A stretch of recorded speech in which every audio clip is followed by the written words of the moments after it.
What's up YouTube, Webberz05 here, coming at you today with Q&A number 71. So once again guys, today's questions are brought to you by my good friend DarkMagician84. He's got 4 questions for me today, so let's get straight into it. So first question, 1. Did you see my video on my top 10 favourite Dark Magician deck incarnations?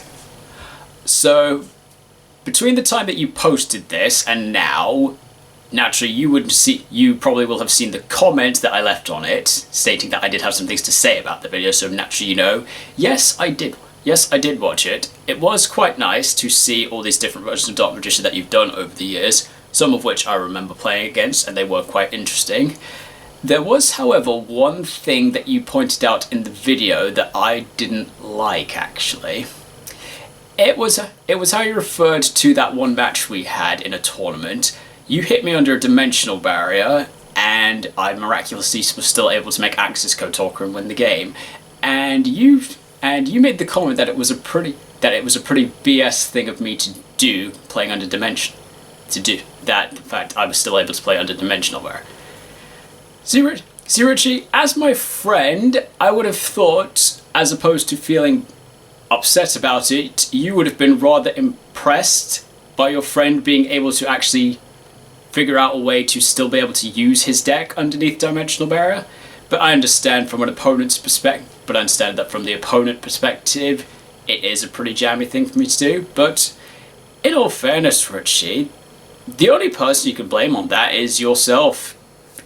I mean, you're the one who did the dimensional barrier. You're the one who forced me to play differently. I mean, to be fair, I did. Because that's the issue with what I was doing with Endymion at the time. It wasn't a pure pendulum deck. Because I splashed things like Magician's Souls to tech in a spellcaster that I can use with Selene, it's basically just a very strong spellcaster. At the time, it was essentially just a very strong spellcaster spamming deck. So yeah, I thought it was. So yeah, that was the thing. It wasn't pure Endymion, so it wasn't entirely pure pendulum at the time. So at the time, from how I was built in deck, it's not difficult. I threw in the things like Magician's Souls and other non-pendulums just to try and give myself a position to try and play under the chance my opponent does choose to dimensional barrier me, which you did. So Richie, in all fairness, trying to dimensional barrier against Endymion, that is a very good play. That will stop me from doing things like Servant's Pendulum effect, so I can't turbo out my negates. I can't do Mighty Master's effect to board wipe. So yeah, it was difficult for me to play through, but because I had the combination of Magician's Souls and Magician's Restage, I was still able to play. Additionally, from what I recall of that game, I also had the advantage that I had the instant fusion in my hand as well, and unfortunately you made the big mistake of, as I recall, you put Dark Magician into a zone that was in front of the extra monster zone, so that unfortunately just left you prey for a relinquished Anima, which allowed me, and because I had the Magician's Restage, all I had to do was Souls, sack something off, special, link into Anima, absorb your monster, special back the Souls, link up. From there, I can link off into the Dark Charmer. Because you were playing a variant of Dark Magician, rob Dark Magician from your grave, make Selene effect, bring back my Magician's Souls, boom, I've got an access code talker. And that was from me playing off of like half of my hand, because someone's dimensional barrier had rendered the other half of my hand worthless. So yeah, maybe it was a bit of a BS thing for me to do under dimensional barrier, but again, you forced my hand. I had to improvise. But I do thank you for that. I do. I find it quite useful. If I can't rely on my current tactics, it's good for me to be able to think up new ones. 2. How many different pendulum decks would you say you've played over the years? So I did a small bit of thinking about this before the video, and I've concluded I've played about 4 different pendulum decks. This is based off the reason of like a lot of the decks I've played over time, they essentially started merging the archetypes, so kind of they are essentially so despite I have played probably lots of different decks, most of them are kind of classified as me playing the same deck. For those wondering what those decks are, so naturally, my first deck that I was on in Pendulum was like Odd Eyes, Performer Pal, and Pendulum Magician. Like, always tried it out as Odd Eyes. I started off in like the Performer Pal variant because that was the only one we could do until we got the structure deck where I had access to the Magician's variant. But over the years, Performer Pals just keep being incorporated into it, and over time they said to just merge the three archetypes. So I can't really say that they're different decks because they're kind of just all the same at this point now. Then the one after that I labelled was Amorphage, just because that was kind of fun. It was very fun as a trolley-like deck, despite absolutely nobody likes going against it. But hey, that's what happens when you play a stun. That's basically what happens when you play a very aggressive stun deck. And then next one on my list was Draco Slayer, which I have played multiple different incarnations of over the years. I think when I first played it, I tried a very average build that combined it with Empowered Warrior. Then once the Pepe support came out, I tried a variant with. Then once the Pepe support came out, like everyone else, I did try that for a bit. I didn't really like it very much though, and then subsequently most of the stuff got banned, so I had to come up with a new variant.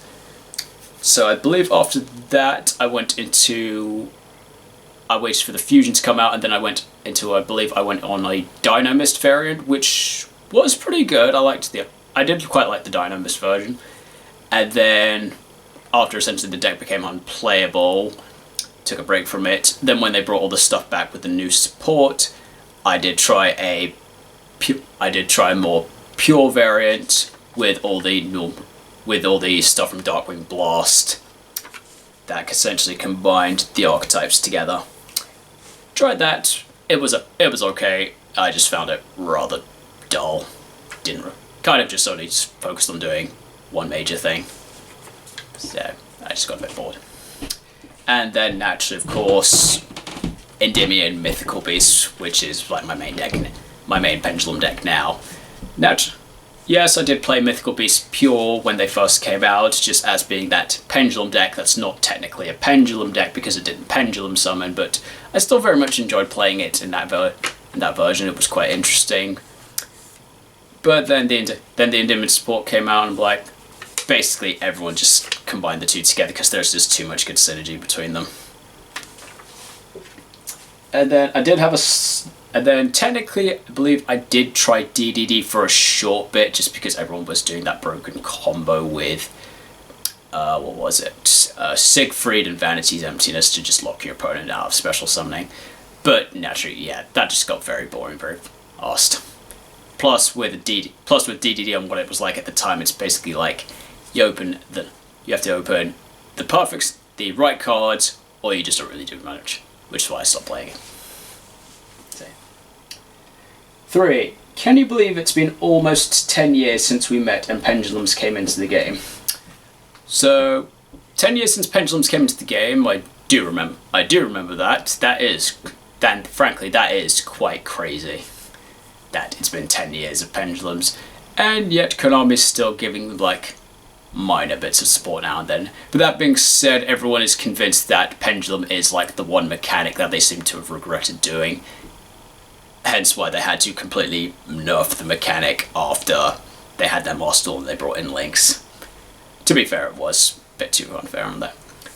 But that being said, I think it was a bit further than 10 years since we met, because yes, I started properly coming to DU once the Pendulum stuff came out, and I wanted to go into it. But I recall that we actually met at a tournament before that. I was on a really bad version of like Yuma Utopia, kind of a character deck, and you were playing Rainbow Neos in a tournament, and I recall I got absolutely annihilated by it. So yeah, I definitely remember that. I just don't remember when that was, but I'm pretty sure it was, I'd probably say like a year before when that happened, before the release of Pendulum. I don't really remember, it's been so long, but you're probably more likely to remember when that was than me. And question 4. If you could, what summoning mechanic would you redesign? So when I read this question through, I did give it some serious thought, and I think the mechanic I would want to redesign is Ritual. My reasoning on this is that Ritual in TCG is probably one of the slowest mechanics we've got, because naturally Ritual monsters are so required on having the Ritual spell and the Ritual monster in your hand, or graveyard depending on the archetype. But so it just makes it a bit more difficult to use, because you need just so much more additional resources to go into. It's kind of like, I mean, some people could argue that fusion's equally as difficult, but with so many more generic fusions in the game that are just easier to summon, and also things in the game, guys, there are so many fusion spells that let you just dump the materials out of your deck. That's just too easy. I don't think you can compare that the two are that difficult in comparison. But Ritual's always been, just kind of in that position, like, they can't really, like, when Konami make Ritual decks, they have to really give them decent support to make them function, because otherwise they're just too slow. So from what I was thinking about it, the thing that I would redesign in Ritual is turn the Rituals from a main deck monster into an extra deck monster. Keep the Ritual spells, and then just be a little bit like Fusion, that they require a Ritual-based spell to be able to be summoned, or like any similar to any Fusion-based spell. But essentially, my thing would be probably change the requirements of how you summon them.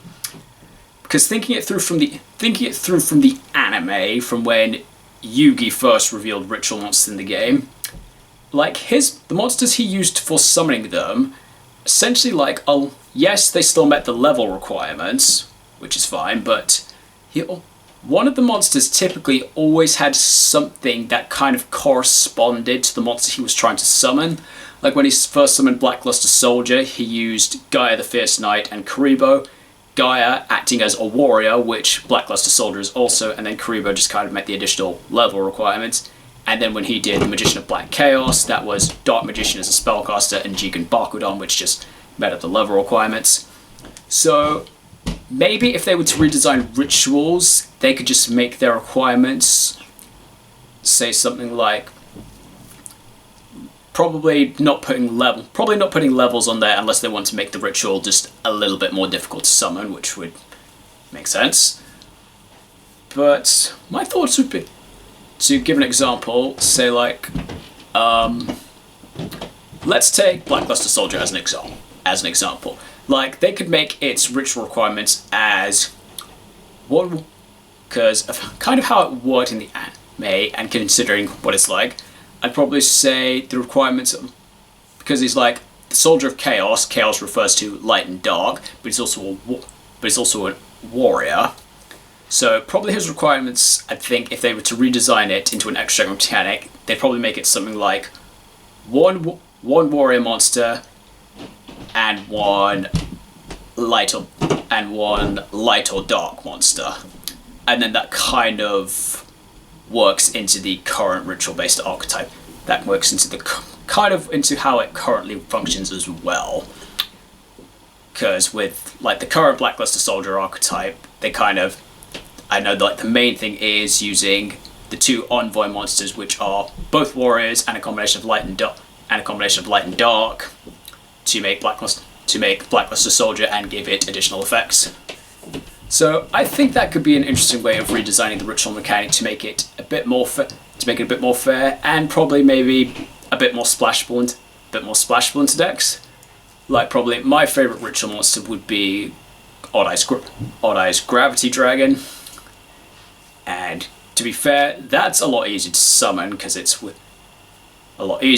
they've added so much more support cards for being able to summon them, and also naturally its main Ritual spell, Odd Eye's Advent, lets you summon it from the graveyard, which means I don't even need to have both of them in my hand. I just need to have the Ritual spell, and I can dump Gravity in the grave with something like Dragon Shrine or Foolish Burial, which makes it very much easier. So yeah, that would be my thoughts on how to improve a summoning method. And on that note, guys, that is all the questions I have today. So thank you very much, Dr. Christian, for your questions. Very amusing as always. And if anyone else has any questions for me, leave them in the comments down below. And I do these Q&As every Wednesday morning or afternoon, UK time, depending on my schedule. Thank you so much for watching, guys, and I will see you next time.